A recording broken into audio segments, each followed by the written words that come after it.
Hello friend, आज के নিয়ে এসেছিলাম একটা নিউ টপিক নিয়ে। আজকে টপিক কি হচ্ছে যে গুণনীয়ক কাকে বলে। এই গুণনীয়ক সম্বন্ধে আজ আমরা কিছু তথ্য শিখব। ঠিক আছে, গুণনীয়ক কি, গুণনীয়ক কাকে বলে, সাধারণ গুণনীয়ক কি, মৌলিক গুণনীয়ক কি, এইসব আজ আমরা শিখব।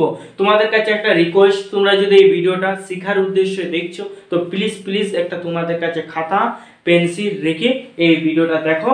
ঠিক আছে, মন দিয়ে। তোমরা যদি বুঝতে না পারো তাহলে কমেন্ট করবে। ঠিক আছে, আর এই ভিডিওটা এই যে সংজ্ঞা এটা একদম সরলভাবে বুঝিয়ে দেবো তোমাদেরকে। তো চলো ভিডিওটা দেরি করা না যাক, তো লেটস গো। তো দেখো ফ্রেন্ড, আমি প্রথমেই গুণনীয়ক কাকে বলে একটা সংজ্ঞা লিখে নিয়েছি। ঠিক আছে, দেখো, কোনো একটি সংখ্যাকে যেসব সংখ্যা দ্বারা ভাগ করলে কোনো ভাগশেষ থাকে না, সেসব সংখ্যাকে প্রথম সংখ্যার গুণনীয়ক বলা হয়। কেমন? কোনো একটি সংখ্যাকে যেসব সংখ্যা দ্বারা ভাগ করলে কোনো ভাগশেষ থাকে না, সেসব সংখ্যাকে প্রথম সংখ্যার গুণনীয়ক বলা হয়। বুঝতে পারলে না? চলো একটা উদাহরণ দিলে তোমরা বুঝে যাবে।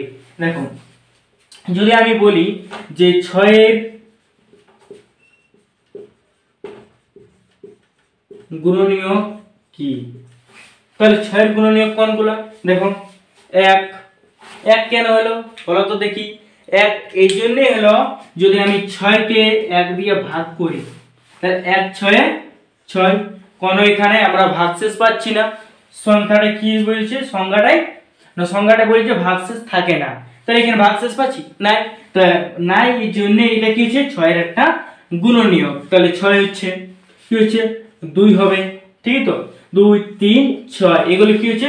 এগুলো হচ্ছে 6-এর গুণনীয়ক। কারণ এই সংখ্যা দিয়ে যদি আমি 6কে ভাগ করি তাহলে কোনো ভাগশেষ থাকবে না, এই জন্য এগুলো কি হচ্ছে 6-এর গুণনীয়ক। ঠিক আছে, যেমন যদি বলে 8-এর গুণনীয়ক কি, এটা তাহলে 8-এর গুণনীয়ক কি কি বলো তো দেখি। 1 হবে, 2 4 8, এগুলো কি হচ্ছে? এইগুলা হচ্ছে 8-এর গুণনীয়ক। কেন?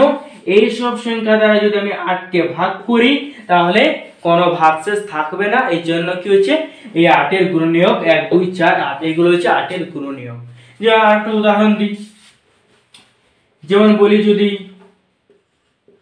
12-র গুণনীয়ক কি, তাহলে 12-র গুণনীয়ক কি কি? 1 2 3 4, ঠিক আছে, যেমন 6 12, তাহলে 12 এগুলো কি হচ্ছে? এইগুলো হচ্ছে 12-র গুণনীয়ক। কারণ তো বুঝতে পারলে, এইলা দিয়ে যদি আমি 12কে ভাগ করি তাহলে কোনো আমরা ভাগশেষ পাবো না। এবার আমরা জানবো কি, তাহলে এবার গুণনীয়কটা বুঝতে পেরে গেলে এবার আমরা শিখবো সাধারণ গুণনীয়ক। না, তার আগে আমরা মৌলিক গুণনীয়ক কোনগুলো সেগুলো আমরা কনসেপ্ট ক্লিয়ার করব। দেখো, মৌলিক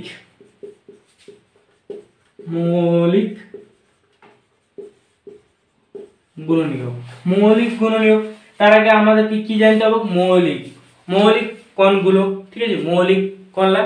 দেখো, মৌলিকের একটা সংজ্ঞা আছে, 1 এবং ওই সংখ্যা দ্বারাই ভাগ করা যায়, সেই সব সংখ্যাকে কি বলা হয়? মৌলিক সংখ্যা। ঠিক আছে, তোমরা যদি মৌলিক সংখ্যা না জানো তাহলে তোমরা যদি রিকোয়েস্ট করো, তোমরা যদি কমেন্ট করো, তাহলে আমি মৌলিকের নিয়ে একটা ভিডিও নিয়ে আসবো।